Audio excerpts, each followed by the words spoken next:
And so we have a conversation about this book about Jesus that she's reading, this book about Jesus who's, and I ask her, if she knows my Jesus. And she says, yes. And I say, well, who is my Jesus then? He's, he's a good man and a good prophet and a good teacher. And that was all. That was all. And so I just had to ask. I said, okay, well, do you believe he's God? No, I don't believe that he's God. I believe he was, a man who was close to God, and he was this and that and the other, and you don't believe he was God. Do you believe that he's the only way to God? No, I don't believe he's the only way to God. There are many roads to God. Do you believe he died and rose again on the third day? No, I don't believe he died and rose on the third day. So then you don't believe that he ascended to the right hand of the Father, and that he's coming again to judge the living and the dead? No, I don't believe that. I said, well, ma'am, I don't know you very well, but I feel obligated to tell you, you got issues. Why is that?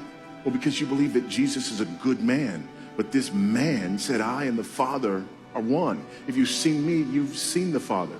You say you don't believe he's God, but he said that he was God. A man who says that he's God is not a good man if he's not God. You also say you believe he's a good prophet, but you don't believe that he died and rose again, ascended to the right hand of the Father, and that he's going to come again to judge the living and the dead. But Jesus prophesied that he would go and prepare a place for us, and that if he went to prepare a place for us, he would come again and receive us to himself. If he's not going to do that, then he's not a good prophet. He's a false prophet. You also said that you don't believe that he's the only way to God. And he said, I am the way, the truth, the life, and no one comes to the Father but by me. How can he be a good teacher if he taught that he's the only way to God when he's not? That would make him a false teacher. You see, if Christ is not the God-man, if he's not everything that the Bible says that he is, then he's not worthy of our worship. Because he's a liar and a false prophet and a terrible man.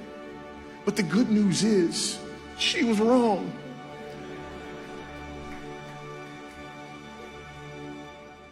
He is God. And so we worship him.